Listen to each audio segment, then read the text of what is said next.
Hello out there in YouTube and Google Plus land. Well, as you can see from the title, I've made a revision to the little Lixada firebox, and let's test it out. So stick around, I'll be right back. This is Rev-2 coming to you with another video. All right, I've changed this up a little bit like I told you in the beginning. So let's get it all out of here and see what's going on. Now, something I did here is I went ahead and completely sealed in this little plastic insert I got in there. The reason why I did that is because these hooks were hanging over here on the side and getting hooked where I was having trouble getting it out, so I went ahead and completely sealed that in so now they don't hook anymore.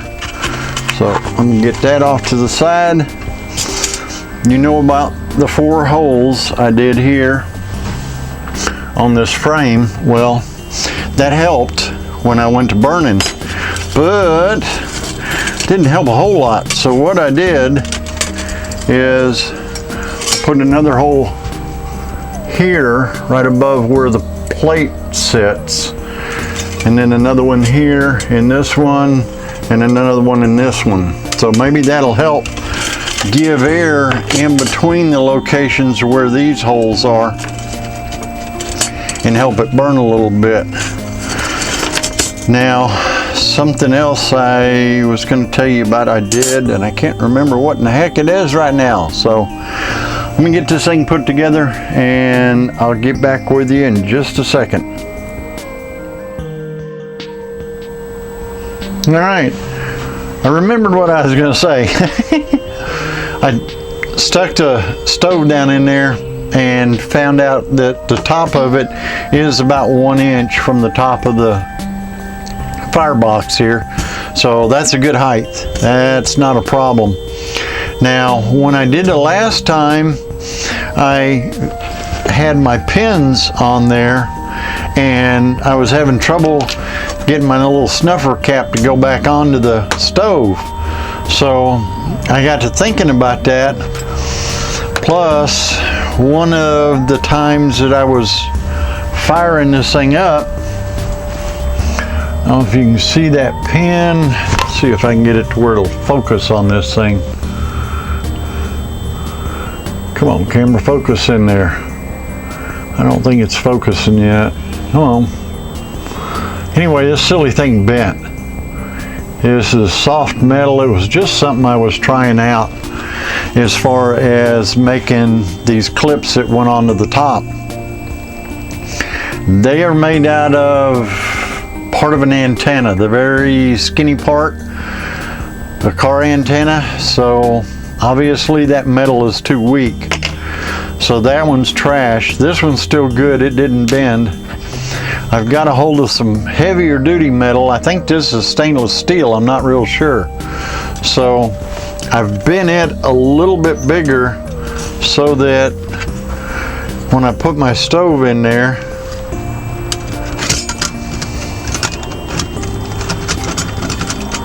come on, get it set down in there. There we go. And I've got that off to the side and this other one in place,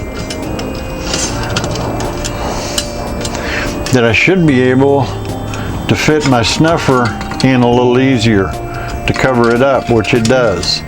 It put the pin a little further out. I put more distance on this side portion. It still holds it.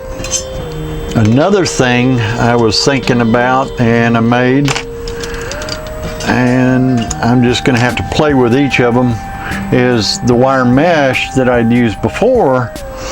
But I had used a wire mesh in a pattern like that, and I folded it completely flat, but I folded it to where it sits on each edge, the metal on each edge of this stove, so it doesn't slide off or doesn't slide around, and it fits inside of my bag. So that might be an option. I'm going to give that a try, because what I can do with it, just pull it off, put my cap back on there, and everything else. So I'm going to give that a shot this time around and see how that goes. All the conditions are the same pretty much as last time.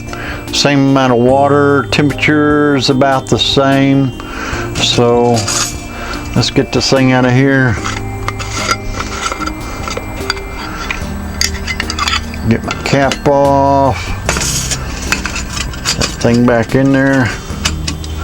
And fire it up. Get my fire extinguisher a little closer and easily accessible just in case anything goes wrong.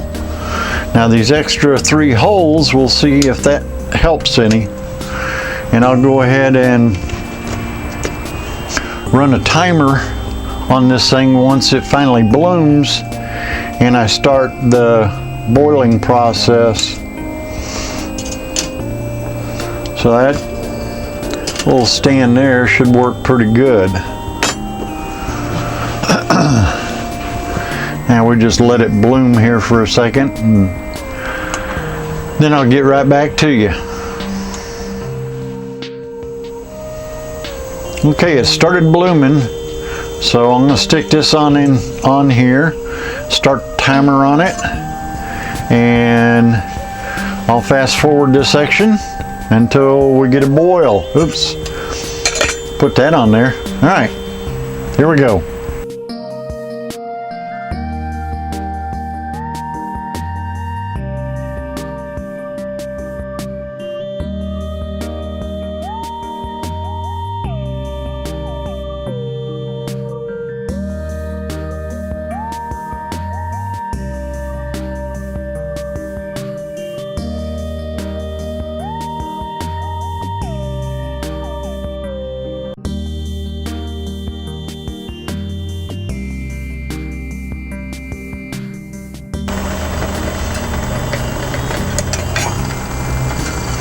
Close, real close.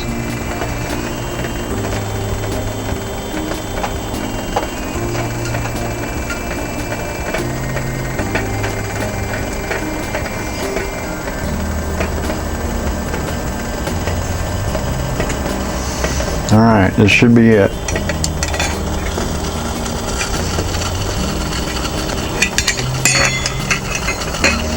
All right, we got a boil going. Woohoo! Now I'm going to go ahead and take it off of there and set it to the side here. And I'll go ahead and put that out in just a second. I got something new for my cup. There you go. A little insulation for it. If you want to find out how I made that, let me know in the comments below. And I've got a video made up, but it's god awful long. It's like 33 minutes long. And I'll go ahead and post that video. It took me 4.5 hours to sit and render it. That's after I did the editing and everything else. So I'm gonna get my tea doctored up. And that's much easier. I'll get my tea doctored up and everything, and I'll get back with you and talk about this a little more. All right, I got my tea all fixed up here, and I took this and held it like this a minute ago, and this son of a gun is, I can feel the warmth, but try to do that with a boiling pan of water. No way. And this works pretty good.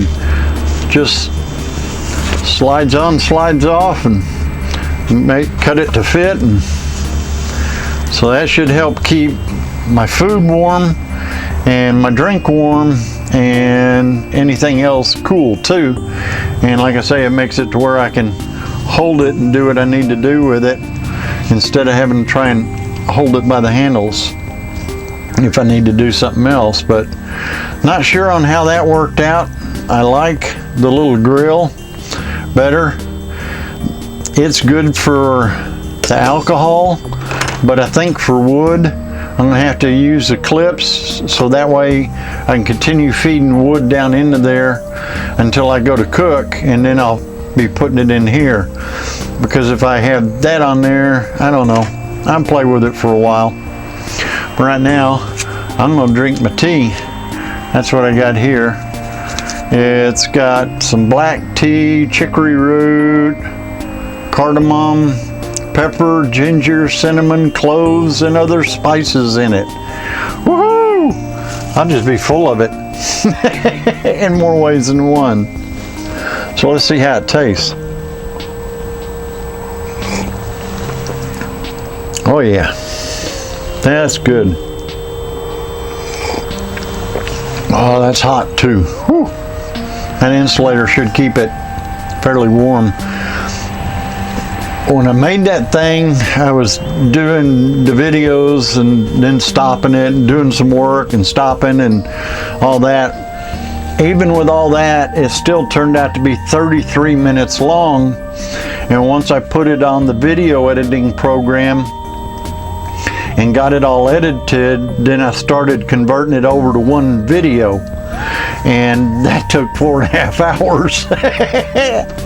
It took forever. So if you want to see how I made this, leave a comment below, like I said, and I'll go ahead and post that thing. I'm also talking about another little project that I've been working on that I hadn't shown. So if you wanted to see it, let me know. If not, let me know. All right. We'll catch y'all on the next one. Until then, y'all take care out there. Later. I want to thank you for watching this video, and I hope you enjoyed it. If you want to see more in the future that I put out, just subscribe. Until then, later.